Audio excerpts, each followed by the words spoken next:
जय श्री महाकाल। साधना में सिद्धि और गुरु के पास जब जाएं, जब भी आप लोग दुनिया के कहीं भी कोने के रहें, जब आप लोगों की इच्छा शक्ति प्राप्त करना या उस परम शक्ति से जुड़ना, आध्यात्मिक विकास की इच्छा हो, तो किसी भी गुरु के पास अगर जाइए तो ध्यान रखिए कि सच्चे हृदय से और सच्चे समर्पण से जाइए। आज मैं वो जानकारी आप लोगों को बताऊंगा, अगर इसे मन से सुनोगे और समझोगे तो बिल्कुल दोबारा आपको भटकने की जरूरत नहीं पड़ेगी। कहीं भी जाओगे वो सिखाने वाला भटक जाएगा पर तुम नहीं भटकोगे, सिखाने वाले को भी शक्तियां नहीं मिलेगी पर तुम्हें मिल जाएंगी। कहते नहीं है कि गुरु गुरु गुड़ ही हो जाता है, चेला चीनी हो जाता है। ऐसे बहुत ही घटनाएं घटी हैं कि गुरु को नहीं मिली पर शिष्य को मिल जाती है। तो अपने अपने कर्म होते हैं।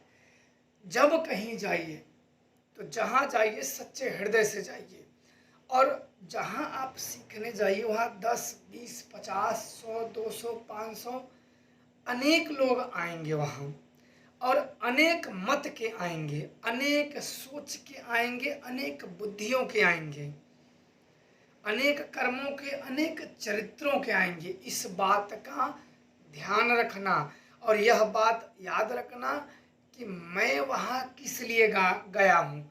मेरा सिर्फ काम यह है कि हमें शक्तियों को प्रसन्न करना, ना कि हम वहाँ भाईचारा बनाने गए हैं। और अधिकांश गलती लोग यही कर देते हैं। अधिक लोगों की यही होती है कि जब जाते हैं तो लोग भटक ही जाते हैं। और भटकने का कारण यह होता है कि जहाँ जिस गुरु के पास या जिस आश्रम के पास या जिस माध्यम से सीखने जाते हैं तो 10-20 लोग मिल जाते हैं, तो जो उसमें से 420 होते हैं, कुछ फ्रॉड होते हैं, कुछ स्वार्थी होते हैं, कुछ ऐसे होते हैं कि अपने काम को उसमें भी अपने काम साधते हैं। तो भोले भाले जो मरे बुद्धि के होते हैं, कुछ लोग बिल्कुल मरे बुद्धि के होते हैं।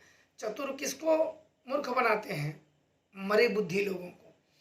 तो वो लोग गुरु के शरण में जाके भी अगर अन्य के आश्रित आ गए तो वो समझो कि वो सबसे बड़ा छलिया है। वो लोगों को कुछ अपनी इच्छाओं के लिए छल रहा है।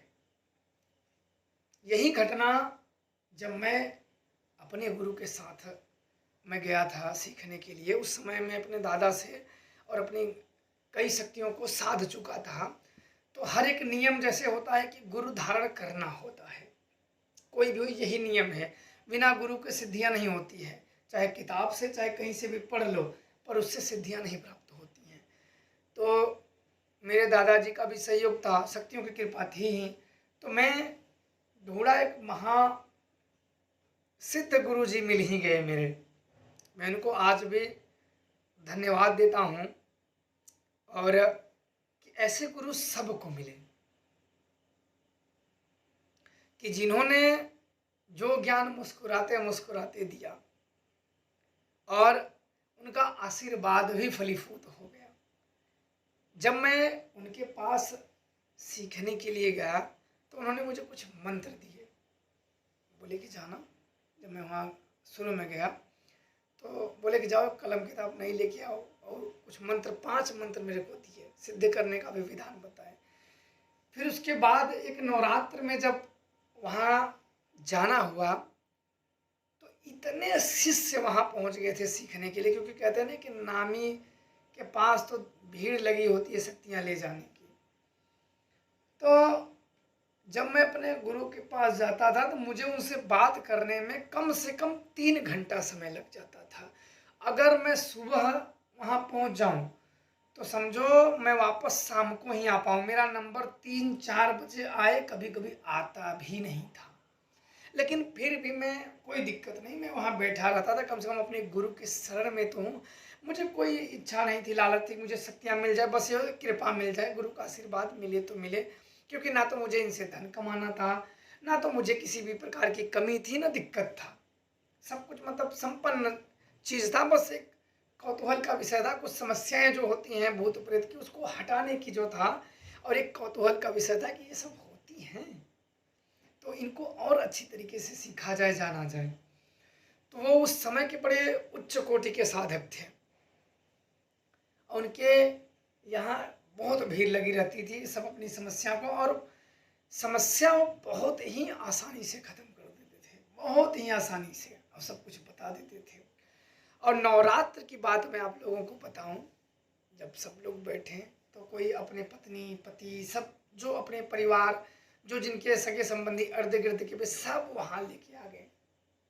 किसी के ऊपर तो उनके घर की शक्तियाँ खेल रही थी, किसी के ऊपर कौन शक्तियाँ खेल रही थी, किसी के ऊपर कौन, तो वहाँ आपस में भी बात करते, हम लोग भी काफ़ी लोग बैठे थे, तो आपस में भी गुरु जैसे स्थान पे बैठे हैं तो वहाँ से जब निकल जाते बाहर तो आपस में बात करते, तुमने क्या किया, तो कोई बोलता मैंने तो जो बिजली गिरती है उसको रोक दिए हैं। कोई अपनी अपनी चमत्कार के अपने ही मुंह से अपना चमत्कार बताने में सब व्यस्त थे, एक दूसरे को मूर्ख बनाने में, मतलब किसी भी प्रकार की कोई कसर नहीं छोड़ते हैं कि सामने वाले के नज़र में मैं अच्छा बनूं, और सामने वाला अगर लालची निकला या मंद बुद्धि निकला या किसी भी प्रकार की इच्छाओं से ग्रसित है तो बिल्कुल उसके चरणों में आ जाएगा कि भैया अब इन्हें छोड़ो, इन्हीं में लग जाओ।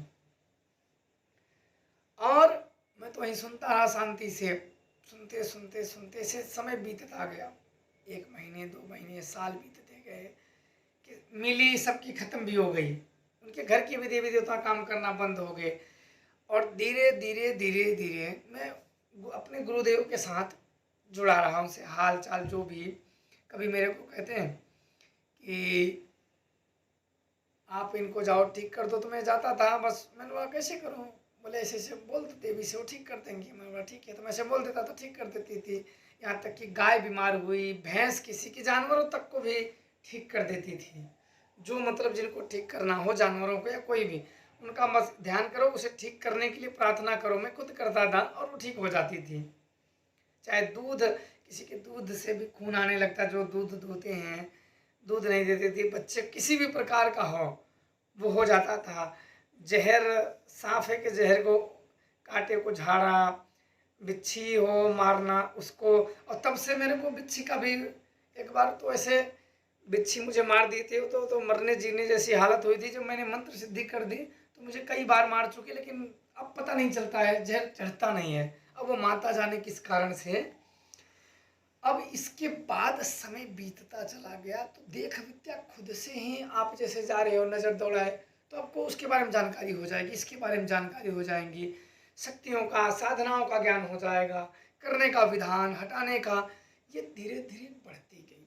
फिर गुरु का भी आशीर्वाद, तो बोले कि तुम बहुत मुझे अच्छे लगे कि तुमने कुछ मांगा नहीं, बिना मांगे ही तुम्हें मिल गया। मैंने कहा गुरुजी आपके आशीर्वाद ही बस है, मुझे और कुछ नहीं चाहिए। तो वही कह के जाओ, तुम्हारा एक बाल भी कोई बांका नहीं करेगा। तो गुरु का आशीर्वाद ही शक्तियों के समान है।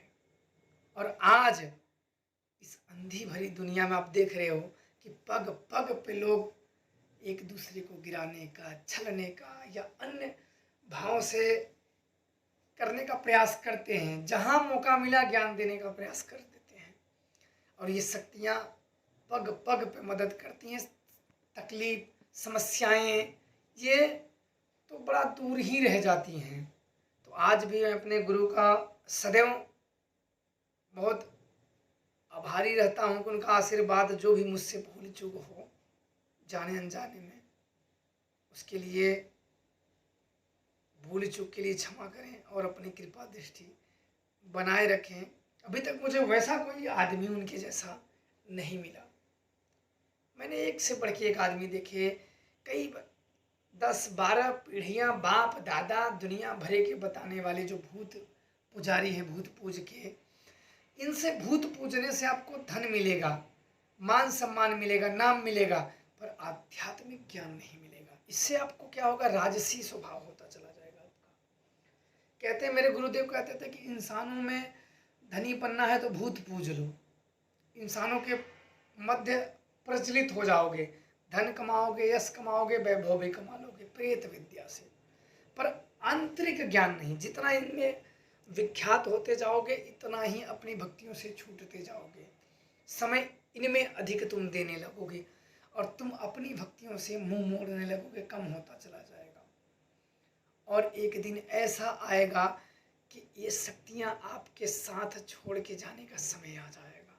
शक्तियां अगर गुरु के आशीर्वाद से मिलती हैं तो अपनी गलतियों से शक्तियां सदैव जाती हैं। इसलिए साधक के जीवन में सबसे दुख भरी जिंदगी वो होती है जो उसके हाथ से किसी भी शक्तियां जाने का समय होता है। ऐसा तो माता किसी के जीवन में ना करें,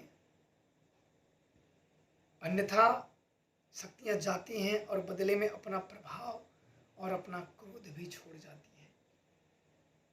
इसलिए आप लोग कहीं भी साधना करने के लिए चाहिए तो बगल वाला बिल्कुल कहते हैं ना, काम, क्रोध, लोभ, मोह, ईर्ष्या, द्वेष, जलन सबको त्याग दीजिए। सच्चे मन से अगर गुरु भक्ति और इष्ट भक्ति में लगोगे तो आज नहीं तो कल मैं लिख के दे दूं कि उसका आपको फल जरूर प्राप्त हो जाएगा। शक्तियां हैं, परीक्षण लेती हैं, जो तुरंत मिल जाता है, आसानी से मिलता है, वो चलती नहीं है। चलती तो वो है जो बड़े परिश्रम से प्राप्त हो। इसलिए कहीं भी सिद्धियां करें तो समर्पण का भाव। हो सकता है कि तुम्हारी परीक्षा ही चल रही हो और जितनी बार भटकोगे उतनी बार तुम दोष के पात्र बनते चले जाओगे, आज यहाँ कल वहाँ। और गुरु पूर्ण होना चाहिए। मैंने कहा आपको कई बार कि आज अब इस जमाने में क्या है ना, धूर्त। आपको मैंने बताया ना कि जब शिष्य लोग एक जगह एकत्रित होते हैं तो आपस में महानता गुणगान गाने लगते हैं, तो ऐसे धूर्त अपना ही प्रचार में लग जाते हैं। वहाँ भी ऐसे हुआ था, कोई चिड़ियों को रोक देता था, जो बिजली गिरती थी, मेरे सामने की बात है कि वो बोलते थे कि मैं तो चिड़िया ऐसे हाथ ऊपर करता था, चिड़िया रुक जाती थी, तो मैं थोड़ा सा हंसी मजाक कर लिया। उन्होंने कहा, मैंने बोला तब वो शक्तियाँ हैं? बोले नहीं अब नहीं है। बोला चली कैसे गई? बोले मेरी शादी हो गई तो चली गई। बोले शादी में क्या? इसमें हंसी कर लिया मैं। बोला शादी में ऐसी क्या बात हुई कि तुम्हारी शक्तियाँ चली गई, तुम चिड़िया नहीं रोक सकते? उसने गुरु से शिकायत कर दी। तो गुरु जी ने मुझे कहा कि जाने दो, जो जैसी है बाद में देखो। किसी को अगर समझना हो तो 1 महीना, 2 महीने, 4 महीने, 6 महीने, कैसा भी व्यक्ति हो, कितना भी धूर्त हो, 1 साल में उसके गुण आ ही जाते हैं।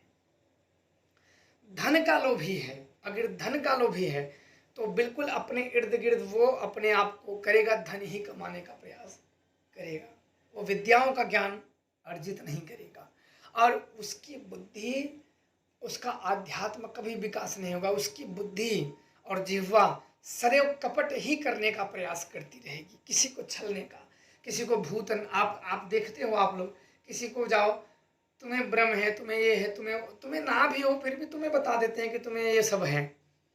दूसरे के पास जाओ तो दूसरा भी बता देगा, तीसरे के पास जाओ तो तीसरा भी बता देगा। भाई आदमी झूठ बोल सकते हैं, चलता है, पर देवता भी झूठ बोलते हैं, इसका मतलब आदमी खुद ही बता देता है। तो इसलिए लोग अपने कामनाओं के वशीभूत आके, सांसारिक इच्छाओं के वशीभूत आके ऐसे कार्य करते हैं। अगर यही लोग कुछ गुरु भक्ति करके, अगर मेहनत करके करें तो ये जो पाखंडवाद फैल रहा है, फैल चुका है, ये फैले ही ना। अफसोस, इसको हम और आप कुछ नहीं कर सकते हैं। जो फैल चुका है वो समेटना बहुत मुश्किल है। क्या करोगे? कुछ लोगों को आडंबर ही बहुत प्रिय लगता है, कुछ लोगों को लालच की दुनिया में ही आनंद आता है। आत्मिक दुनिया में जब आप जाओगे तो कई शक्तियों के अनुभव होंगे। आपकी आत्मा जब पवित्र होने लगेगी तो कई शक्तियों के अनुभव होंगे, कई शक्तियों के आभास होंगे। जब किसी सिद्ध साधक के या योगी महात्मा के संपर्क में आओगे तो कभी कभी इतनी पुण्य आत्मा अपनी हो जाती है कि उनको नंगी आंखों से भी देखा जा सकता है। प्रेत शक्तियों को वो तब देखा जाता है जब अपनी आत्मा पवित्र हो जाती है और सत्यता रहती है, और वो सत्यता किसी के द्वारा अगर भंग हो जाती है, चाहे पति के द्वारा, पत्नी के द्वारा, पड़ोसी के द्वारा, शिष्य के द्वारा, गुरु भाई के द्वारा या गुरु के द्वारा, तो आप उसके अधिकार खो देते हो और उसमें आपको शंका की एक हल्की परत आ जाती है। क्यों? क्योंकि आपको वहां से बहिष्कृत कर दिया गया है, निकाल दिया गया है, आप उसके योग्य नहीं हो, तो आपके मन में वह बीज डाल दिया गया है। मेरे गुरुदेव बताते हैं कि जब कोई भी व्यक्ति शक्तियां हासिल करता है और जब खोता है तो सबसे बड़ा दुर्भाग्य उसके जीवन में वही होता है। जब शक्तियां जाने लगे तो बिल्कुल गुरु के चरणों को पकड़ लेना चाहिए और तब तक नहीं छोड़ना चाहिए कि गुरु जी मुझसे ऐसी क्या गलतियां हुई, गुरु जी मुझे ऐसी क्या भूल हुई कि जो मुझे ये ऐसे पाप हुआ। मिलने के बाद मेरे अंतर आत्मा में ऐसा क्या दोष हुआ कि ये शक्तियां मेरे साथ रहना नहीं चाहती। गुरु का काम होता है शक्तियों को दे देना, और शक्तियां जब जाती हैं तो वो होता है उस संभालने वाले की। आप किसी व्यक्ति को अगर उठा के कुछ दे दो, अगर उसके हाथ से वो चला जाता है तो गलती किसकी हुई? उसकी हुई। शक्तियां इसलिए भाव अगर करोगे, मेहनत करोगे तो कुछ ही दिनों में आप किसी के भी बारे में जान सकते हो, पर हासिल करने के बाद अधूरी साधना करोगे तो कभी सफल नहीं हो पाओगे और भटकते रहोगे, और जितना भटकोगे उतना औरों को भटका के लेके डूबोगे।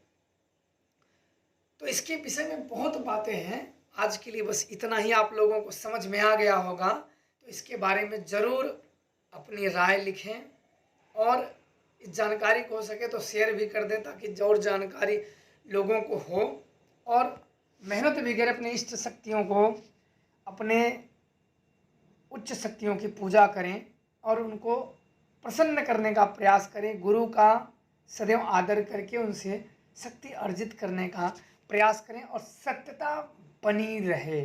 जय श्री